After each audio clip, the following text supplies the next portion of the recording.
Welcome, welcome, welcome to this special edition of the David Robinson Show, where I'm your host, David Robinson. Let's dive on in, folks. We're in the fair city of Royal Oak here.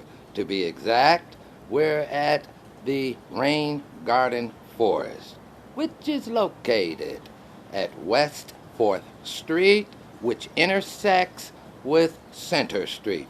I repeat, West 4th Street, which intersects Center Street. Now, for you viewers who may not be exactly aware of the location, I shall have my camera technician give you somewhat of a bird's eye view in his attempt of giving a panoramic view. Here we go. All right, I know you guys recognize these various structures, because that one right there is the Center Street parking garage. Anytime you need safe and secure parking, check out Royal Oak's parking garage.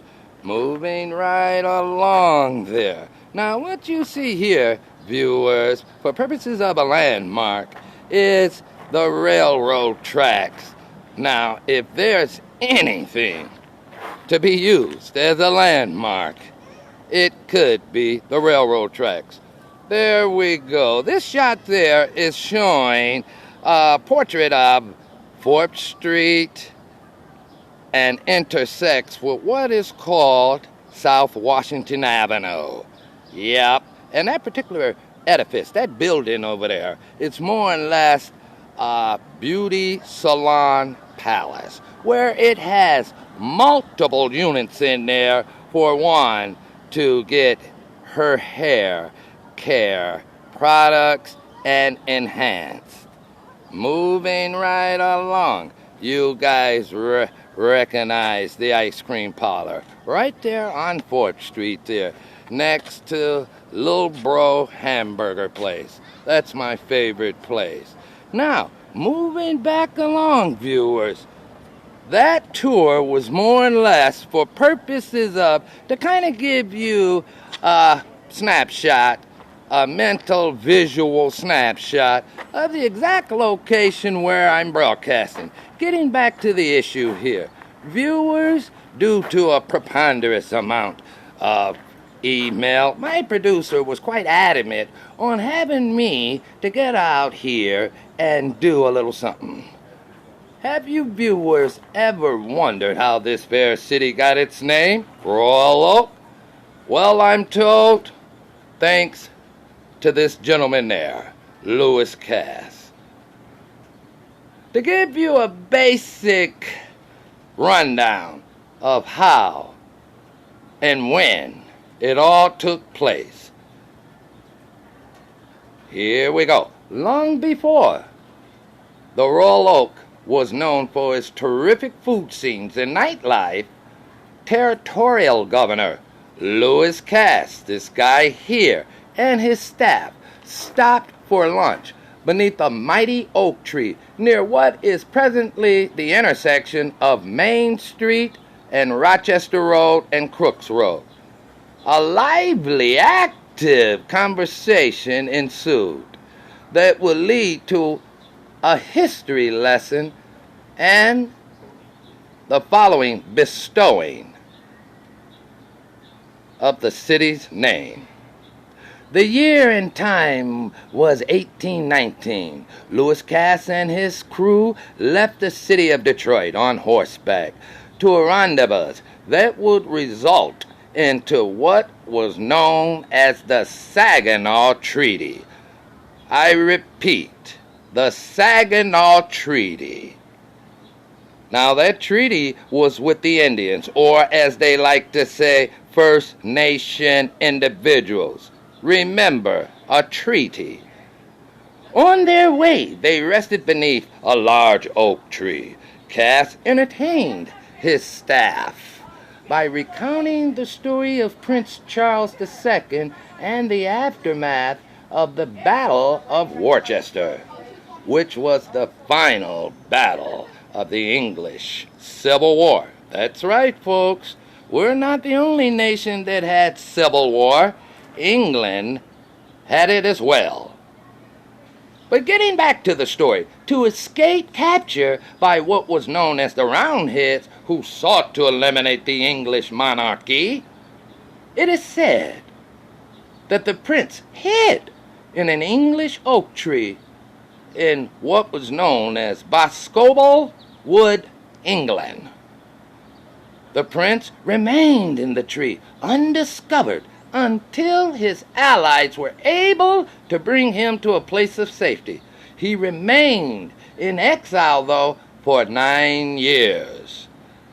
Following the restoration of the English monarchy, Prince Charles would go on to become King Charles II. And the tree that saved his life became known as an English national monument known as the one and only Royal Oak. Now, local history has it that as Cass delivered his Battle of Worcester lesson, as he was lying on the ground with his staff during the luncheon, looking over and into the majestic spreading branches of the oak tree, providing marvelous shade and shelter for his luncheon. And it was reported that he had quoted, "This truly is a royal oak." And folks, the rest is history. Now, folks, you got to know about this guy, Lewis Cass here, because he made big-time gains, political gains, not just on a local level, but also on a national level. Yep, he sure did. He was once known as the U.S. State Senator for the state of Michigan, representing the state of Michigan. In addition to that, he also was a consigliere and cabinet member on several presidential committees. He also ran for the United States President's office, lost, but gave a heck of a run. Now, viewers, I gotta admit, that's quite impressive. But you know, after further investigation and review, unfortunately, we have found a slew of skeletons in Mr. Lewis Cass' closet. I repeat, there's two sides to every coin. Let's dive right on in. During that year, 1819, Mr. Cass owned multiple slaves. Multiple slaves. It is reported that he treated them, let's just say, very, very hostile. In addition to that, folks, you got to know this there. Now, the Emancipation Proclamation had already passed and was settled. Slavery was officially over with for a number of years. Wasn't good enough for Mr. Cass. Mr. Cass seen that on a federal level, it was struck down. It was abolished. It was a done deal.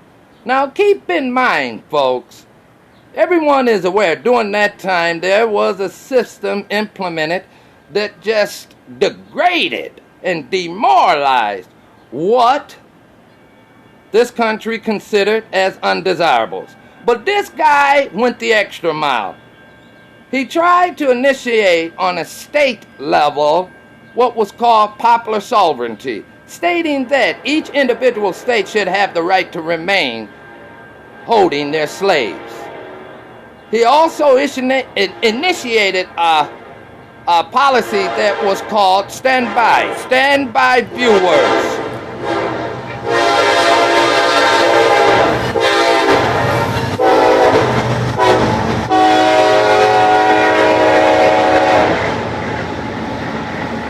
Okay, viewers, my apology there, but that was the freight train. You know, this is America, and we gotta continue on bringing product to business. Well, without any further ado, we'll get back on the list of unpleasantries this bastard had implemented. As I was stating, the policy he tried to get implemented on an individual state level, primarily this state, Michigan, called popular sovereignty. I repeat, popular sovereignty, which simply consists that it holds the position that each individual state in the Union should have and be able to continue on that brutal practice of slavery. It did not work for just a mere fact trying to get it going. And he also, this particular land I'm standing on, right here, you can check it out. It is a public record. This bastard, if that wasn't enough,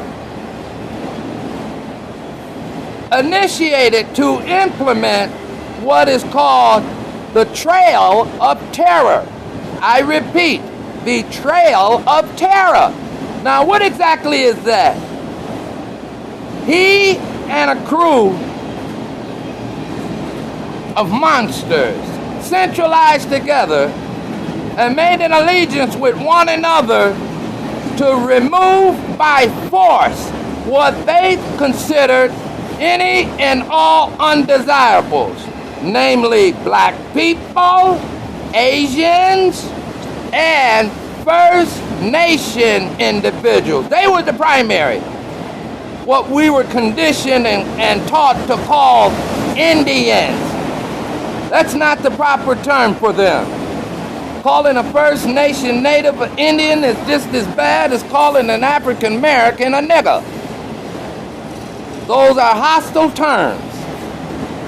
Folks, I think it's time out for this division. I think it's time out for this separation. But the only way that that can be truly accomplished, folks, is that the very people who hold it so dear in their heart, who played intricate roles in initiating it, need to come to the forefront and denounce it. Other than that, all efforts are in vain. Now, the city leaders of the fine city of Royal Oak, during the same week that our great governor, Governor Gretchen Whitmore, calls an emergency press conference to publicly strike down the name of this bastard from every state building. During that same week, our city leaders, assisted with city council, agreed to put this monster up. Now,